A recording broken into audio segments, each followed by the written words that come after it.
সাথে রেখেছেন মক্কার জমিনে, মদিনায় পাকের জমিনে, মক্কায় মুআজ্জামার জমিনে, সৌদি আরবে সেই নজদি সরকার ওয়াহাবি হুকুমত কায়েম হওয়ার কারণে যারা মূলত কোন আরবের নয়, এরা জলদস্যু ছিল। এগুলো ইতিহাস সাক্ষী। এই জলদস্যুরা সত্যিকার যারা আরববাসী তাদেরকে দুর্বৃত্ত করে জোরপূর্বক ক্ষমতা দখল করেছে, যেটার ইঙ্গিত আল্লাহ নবী অনেক বছর আগেই দিয়ে গিয়েছিলেন। এবং সেই নজদ যেখানে তাদের অধিবাস, যেখান থেকে তাদের উৎপত্তি, যে নজরবাসীর সাথে লিয়াজ করে তারা ক্ষমতায় বসেছে, সে মোহাম্মদ বিন আব্দুল ওয়াহাব নজদির ব্যাপারে আল্লাহ নবী অনেক আগেই বলে গিয়েছেন, তাকে শয়তানের শৃঙ্খলে আখ্যায়িত করে গিয়েছেন আল্লাহ নবী হাদিসে পাকে। রিওয়ায়াতগুলো বিভিন্ন হাদিস গ্রন্থের মধ্যে বারংবার এসেছে যে আল্লাহর প্রিয় নবী একদিন এক একটা দেশের নাম ধরে ধরে দোয়া করতেছেন, আল্লাহুম্মা বারিক ফি আমানিনা ওয়া ফি শামিনা। এভাবে এক একটা দেশের জন্য নবী নাম ধরে ধরে দোয়া করছেন। তখন একজন নজদি সাহাবী ছিলেন, উনি বললেন, ফি নাজদিনা ইয়া রাসূলুল্লাহ, ইয়া রাসূলুল্লাহ, আমাদের নজদের জন্য দোয়া করেন। তখন আল্লাহর নবী পুনরায় দোয়া শুরু করলেন, আবারও সব কিছুর নাম নিয়ে দোয়া করলেন, কিন্তু নজদের জন্য দোয়া করলেন। দ্বিতীয়বার আবার উঠে বললেন, ও ফি নাজদিনা ইয়া রাসূলুল্লাহ। আল্লাহ নবী তখন আবার দোয়া শুরু করলেন, এক একটা রাষ্ট্রের নাম নিয়ে দোয়া করলেন, কিন্তু নজরের জন্য কোনো দোয়া করলেন। তখন তিনি তৃতীয়বার যখন বললেন, তখন আল্লাহ নবী বললেন, মিনহা তাতলাউ কারনু শাইতান। তুমি নজরের জন্য দোয়া করতে বলছো যে সেই নজর থেকে তো আমি নবী দেখতে পাচ্ছি শয়তানের শিং উঠবে, শিং উদিত হবে। মিনহা জালাজিল, সেখান থেকে ইসলামের উপর ভূমিকম্প আসবে, যেটা ইসলামকে তছনছ করে দিবে, ক্ষতিগ্রস্ত করবে। আমি সেই নজরের জন্য দোয়া করতে পারি না।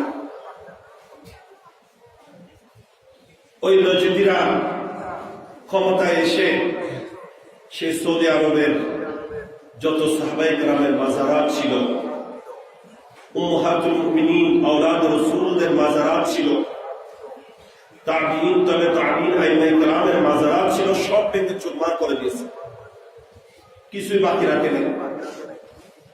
যার কারণে এখন আমাদের দেশের অনেক ভাইয়েরা সৌদি আরবে চাকরি করার জন্য গেছে, বা ব্যবসার জন্য গেছে, বা হজ করতে উমরা করতে গিয়ে অনেকে আবার একেবারে অবাক হয়ে যায় এবং বলে যে মাজার সব আমাদের দেশে, এখানে তো কোনো মাজার নেই।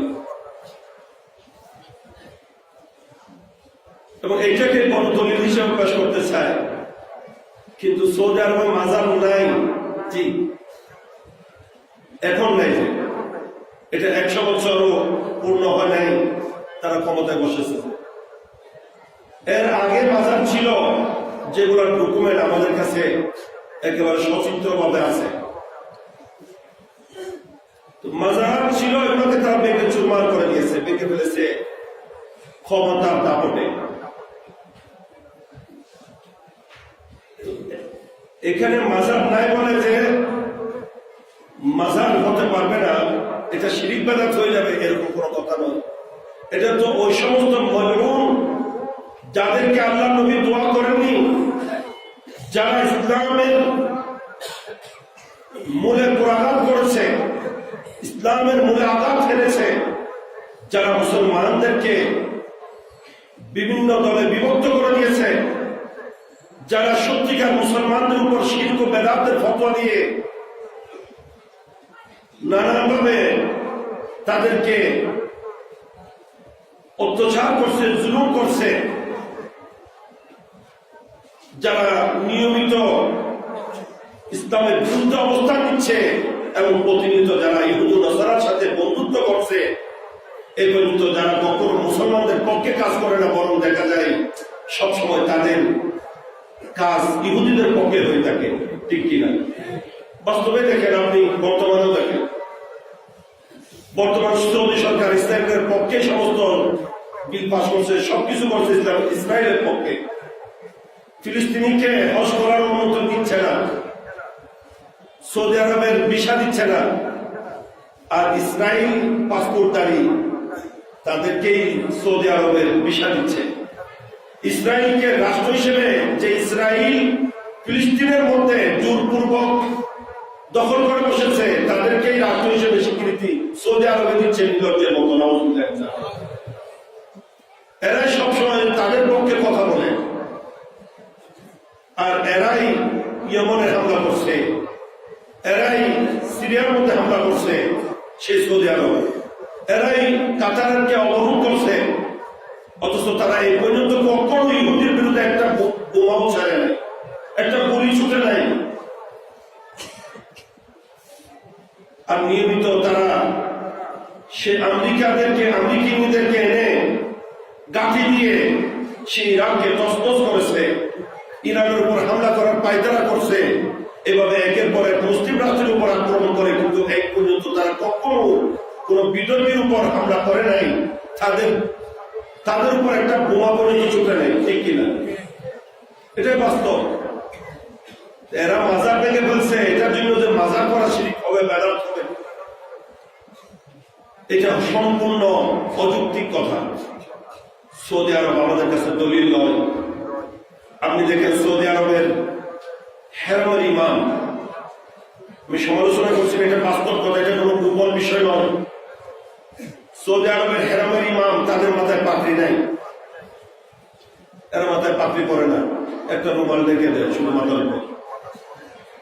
এই জন্য কি পাগড়ি পরা খারাপ হয়ে যাবে, না জায়েজ হয়ে যাবে?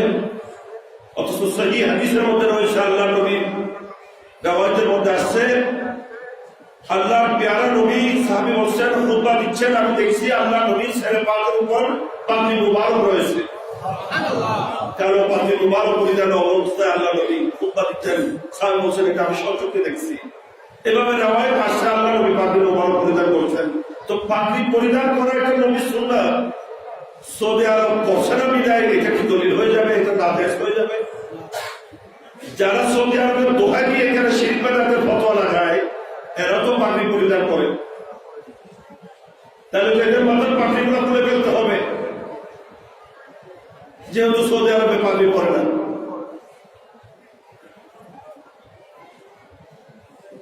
তো যদিও তারা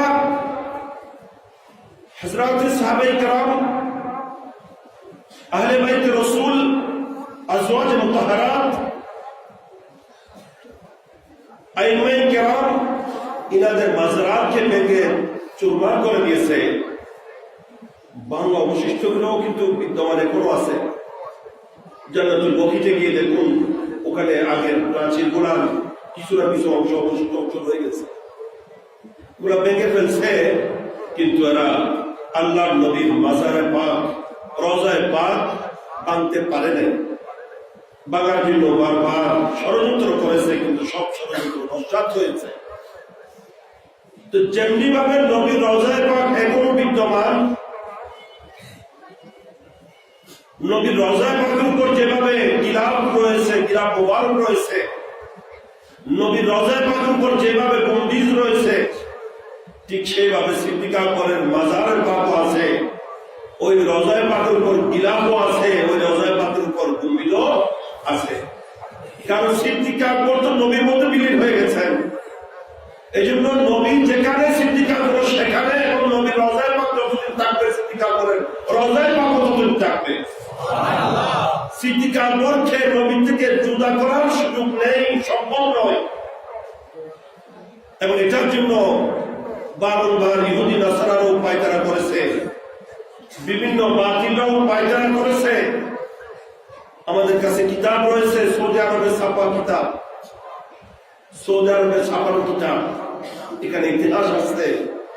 বিভিন্ন সময়ে ষড়যন্ত্রকারীরা ষড়যন্ত্র করেছিল সিদ্দিক আকবরের দেহ মোবারককে ওখান থেকে সরিয়ে নেওয়ার জন্য, কিন্তু দেখা গিয়েছে যারা সিদ্দিক আকবরের শরীর মুবারক, দেহ মুবারককে নবীর পাশ থেকে সরিয়ে নেওয়ার জন্য চেষ্টা করতে, যারা নিয়ে যাওয়ার জন্য আসছিল, তারাই বিচ্ছিন্ন হয়ে গেছে, জমিন তাদেরকে গ্রাস করে নিয়েছে মুহূর্তের মধ্যে। কিন্তু সিদ্দিক আকবর নবীর সাথে ছিলেন, আছেন, ইনশাআল্লাহ থাকবেন। এবং এইভাবে নবীর পাশের জায়গাটাও সিদ্দিক আকবর নিজ থেকে ক্ষমতা বলে গ্রহণ করেননি, বরং রেওয়ায়েতের মধ্যে আসছে এটাও নবীর ইচ্ছায়, নবীর অনতিক্রমেই হয়েছে। সিদ্দিক আকবর রাদিয়াল্লাহু তাআলা ওফাত শরীফের পূর্বে ওসিয়ত করতেছেন যে আমার ইন্তেকাল যখন হয়ে যাবে, তোমরা আমার জন্য আগে কবর রেডি করবে না, আমাকে গোসল ও কাফন করিয়ে, গোসল দিয়ে কাফন করিয়ে জানাজা আদায় করে নেবে। জানাজা আদায় করার পর আমার কফিন নবীর দরবারে হাজির করবে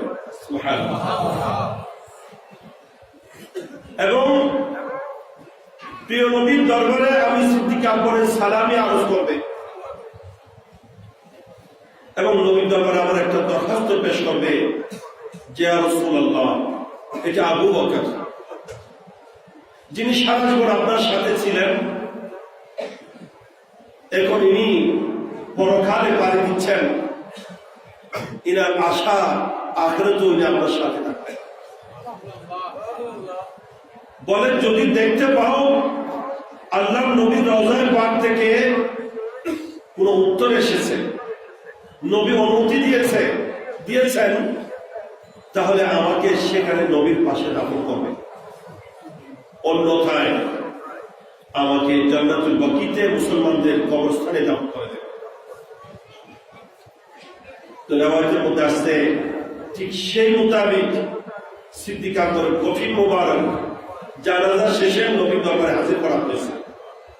আল্লাহর নবীর রওজায়ে পাকের দরজা বন্ধ, বাহিরে সিদ্দিক আকবরের কফিন মোবারক রেখে ইনার ওসিয়ত মোতাবেক যখন নবীর দরবারে আরজ করা হয়েছে, সাহাবায়ে কেরাম উপস্থিত, সাহাবায়ে কেরাম যেখানে ফারুক আযম, উসমান গনি, নুরাইন মাওলা আলী মুশতাক হায়দার কাররাম রাদিয়াল্লাহু তাআলা আনহু সহ জলিল মুকদ্দাস সাহাবায়ে কেরাম উপস্থিত।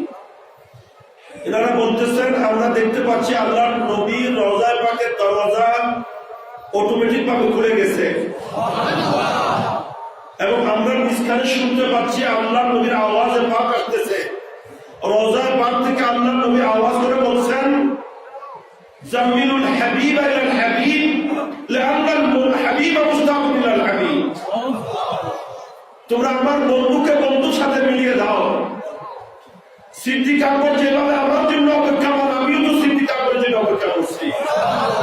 আমার সেই গান সুরের সাথী, আমার সেই গান সুরের সাথী সিদ্দিক আকবর সেই দিন সোর গুহায় আগে গিয়ে আমার জন্য কোন গর্তটা রেডি করেছিলেন, তৈরি করেছিলেন। সেখানে যত গর্ত ছিল সবগুলা বন্ধ করে দিয়ে ওটা পরিষ্কার করে আমার নবীকে সেখানে উনি আযানের ব্যবস্থা করেছিলেন। আর এখন সিদ্দিক আকবরের জন্য আগে এসে আমি নবী পরকালের এখানে জায়গা তৈরি করে রেখেছি, সিদ্দিক আকবরকে আমার সাথে মিলিয়ে দাও। এমনকি শাওয়াহিদুন নবুওয়াত কিতাবের মধ্যে আসছে যে সিদ্দিক আকবরের জন্য আল্লাহ নবীর পক্ষ থেকে অনুমতি পেয়ে যখন সাহাবায়ে কেরাম ভিতরে প্রবেশ করলেন, তখন দেখতে পাচ্ছেন ওখানে ঠিক কবর রেডি করা আছে। এটাকে ওখানে কোন কিছু দিয়ে অস্ত্র যন্ত্র দিয়ে ওখানে গর্ত করতে হয় নাই, মাটি কাটতে হয় নাই, ওখানে কবর রেডি। আল্লাহ নবী বলেছেন আমি তো ব্যবস্থা করে রেখেছি, তোমরা তাড়াতাড়ি দিয়ে দাও। তাই সিদ্দিক আকবর রাদিয়াল্লাহু তাআলা আনহু এখান থেকে আমাদের যে আকীদা দিয়েছেন, যেটা হচ্ছে সাহাবায়ে কেরামের আকীদা, আজ বাতিল সেই তার বিরোধী আকীদা রাখে। এখান থেকে সিদ্দিক আকবরের আকীদা কি বোঝা যাচ্ছে যে সিদ্দিক আকবর বুঝিয়ে দিলেন যদিও 2 বছর 6 মাস অতিবাহিত হয়ে গেছে, 2.5 বছর অতিবাহিত হয়েছে, নবী রওজায় পাকে সশরীরে জিন্দা।